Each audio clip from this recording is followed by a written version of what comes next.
What is up, YouTube? This is Rick G. I am back with another video, and today, $200 bag of nickels. We're hoping to find some cool stuff. War nickels, buffalo nickels, V nickels, some key dates. What can we get? We're going to get all out on the 40s and the 50s and see what we got. And this is the list that I use for my key dates. This is a key date, and this is semi-key dates right here, under 10 million and then between 11 and 20. I am still looking for the 38S, the 39D, and the 1950D for my album. I have not found them at all. The album that I have is full with coins that I have found coin roll hunting. So hopefully I can find one of them three or all of them three sometime soon, maybe in this bag. I'll be back with the first find or with the wrap up. All right, so not very far into this bag at all, and we have our first find. It is not silver, but it is a 1942. And it does not have a mint mark, so it's a Philadelphia, but we're on the board. So we are on the exact same handful, and I didn't look all the way down the roll right there. It's a 1941 S. That's cool, a 1941 S. We will take that. All right, now we have our third find. It is a 1940, no mint mark, Philadelphia. All right, so we have another find. It is going to be our first 50s, 1957. Looks like it's a 57 Denver, and I want to bring you in for this. This is one of the buffaloes, and you can find these, and it looks like they had been speared through their body here, and those are some nice profit coins right there. But yeah, we got our first 50s coin. Let's get back at it. So I have a double find. First it was this 48, and I flipped it over to see if there was a mint mark. No mint mark on that, so Philadelphia, but then I seen the D on the back of this, so I went ahead and flipped it over. 1955. I thought I had a key date for a second, then it dawned on me real quick that it's a 55 plain, not the 55D, that is under 10 million. But two finds, a 50 and a 40s. Let's get back at it. All right, we are on our next find. It's a 1951. If you come up here, 51S is a key date under 10 million at 7.8, and the 51D is 20.5. So it could be a semi-key date as well. Let's see what it's going to be. 1951S. 1951S. That is a key date. That is awesome.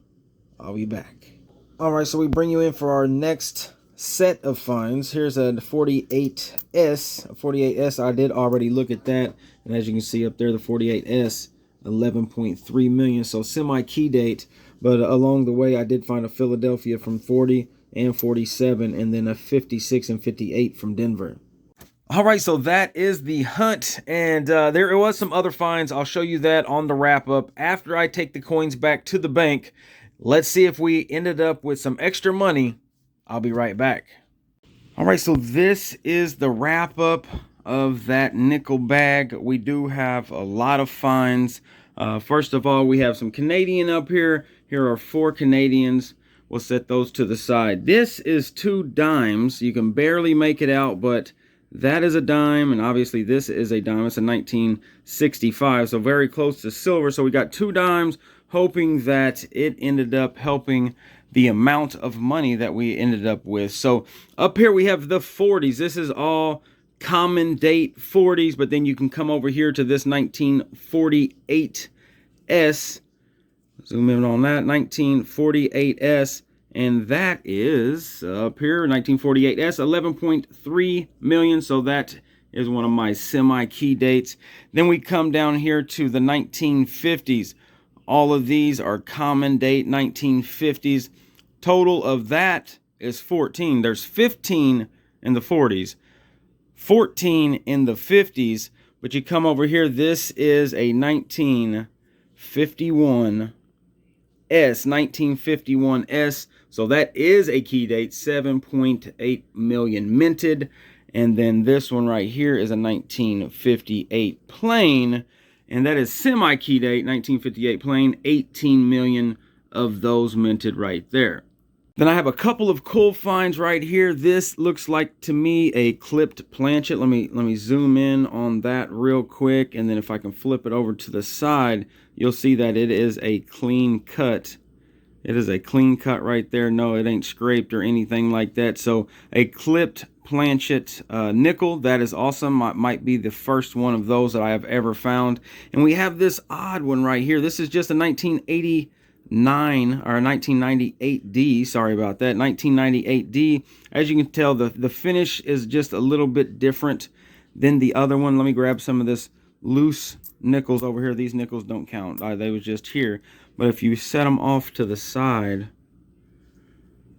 you can tell that it's a little bit thicker. It looks more of a solid strike, and it kind of has a raised finish a little bit. So I'm not sure what's up with that one. It almost has a proof look. Maybe I'm not familiar with all the mint sets and everything. I wonder if this came out of a mint set. Could that possibly what it is?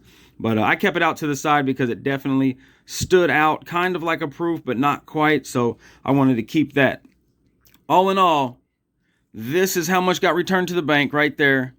That is right, $198.30. If you take the $198.30, add that to the $1.55 of all of these coins that I am keeping, plus the 2 dimes up here, it ends up being 205 cents. So we made a nickel. But hey, making a nickel is better than losing a nickel, and I'll take that all day. Plus we got a key date and a couple of semi-key dates. All in all, we had fun. Let's hope to get back to the bank to get some more of these. Until next time, good luck to you. I hope you profit on all your searches. Don't forget to like, subscribe, share. Leave a comment down below. Tell me what you think. And until next time, good luck.